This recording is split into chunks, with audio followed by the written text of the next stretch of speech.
Picture this. Japan is preparing to send its frontline F-2 fighter jets to India for the first time ever. It's only a joint military exercise, just 4 aircraft. But thousands of kilometers away in Beijing, alarm bells are ringing. China now has a message for India. Don't become a tool of Japan's military revival. Really? Because 4 fighter jets flying to India seems to have triggered an unusually nervous response from Beijing. So, what's really bothering China? Is this about one air exercise, or is Beijing watching something much bigger unfold? India and Japan are quietly building one of the Indo Pacific's most important defense partnerships, and China clearly does not like where this is headed.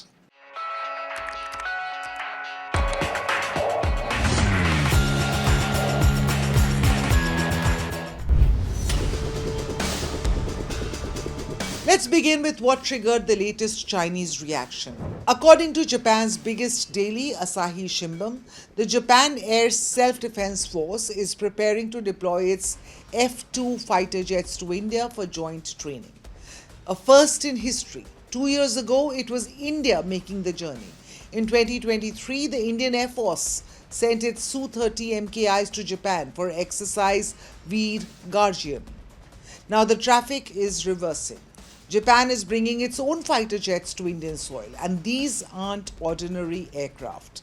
The Mitsubishi built F-2, jointly developed with the United States from the F-16 platform, has been one of Japan's frontline combat aircraft for decades. And you know what's even more interesting? A Japanese Defense Ministry official reportedly told Asahi Shimbun that the deployment is meant to send a clear signal to China. No diplomatic sugarcoating. The fighter deployment isn't an isolated event. It is part of a much bigger shift inside Japan. For decades after the Second World War, Japan maintained strict limits on military exports under its pacifist constitution. This year, that has changed. Tokyo relaxed those restrictions, opening the door to exporting defense equipment to countries including India. Now, that move was not without controversy. Thousands protested outside Japan's parliament, accusing Prime Minister Takachi's government of abandoning decades of post-war pacifism. But the strategic direction is clear. Japan wants to play a much larger security role in the Indo-Pacific, and India is becoming an increasingly important partner. The timing is telling. Later this month, the Japanese Defense Minister Shinjiro Koizumi is expected to visit India. The proposed F-2 deployment is likely to feature prominently in his discussions with Defense Minister Rajnath Singh. The fighter exercise may grab headlines, but the real story lies at sea. Last year, India and Japan signed an agreement to jointly develop the Unicorn system. Now, Unicorn stands for Unified Complex Radio Antenna. It's a Japanese-designed stealth communication mast currently fitted on Japan's advanced Mogami-class frigates. Now, instead of multiple exposed antennas, everything is integrated into one structure. Now, the result is this: low radar signature, better stealth, cleaner communication. Last month, Prime Minister Modi announced something even bigger. Unicorn will become the first ever India-Japan co-developed defense project. India's Bharat Electronics Limited will manufacture the system alongside Japanese partners for future Indian Navy ships.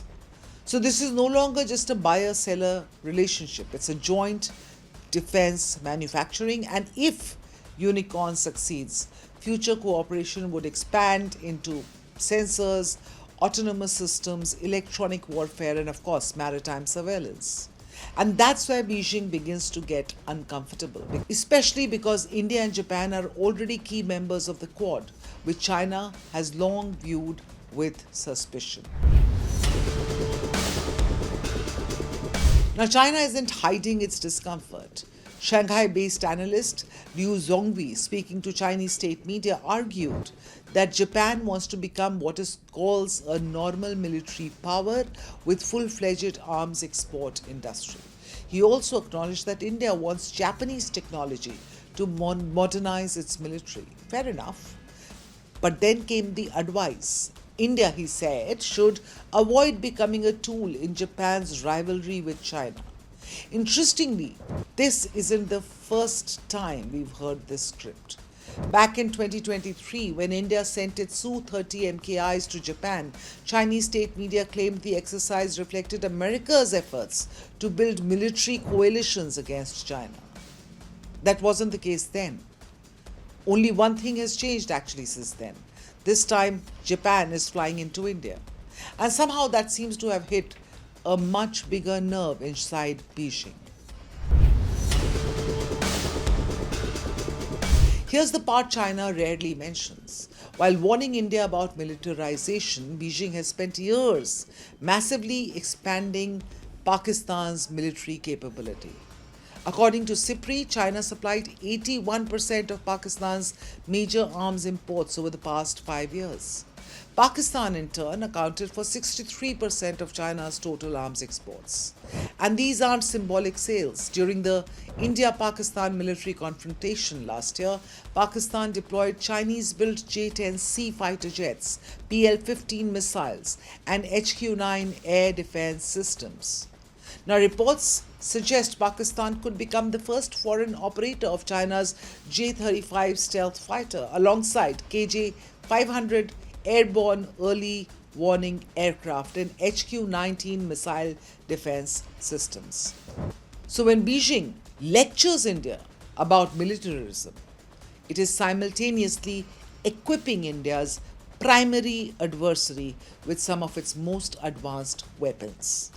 That is not strategic advice, that's strategic competition. China wants the world to believe that Japan is using India, but that's not what this looks like. This looks like two sovereign democracies strengthening defense ties because both face growing security challenges in the Indo-Pacific. And frankly, India doesn't need Beijing's permission to choose its partners. 4 Japanese fighter jets landing in India won't change Asia overnight, but they do send one unmistakable message. India's strategic decisions are made in New Delhi, not in Beijing. And perhaps that's exactly what worries China the most. You're watching Times Access. I'm Aditi Prasad, and if you liked this explainer, click on the bell icon to subscribe and never miss an Access update.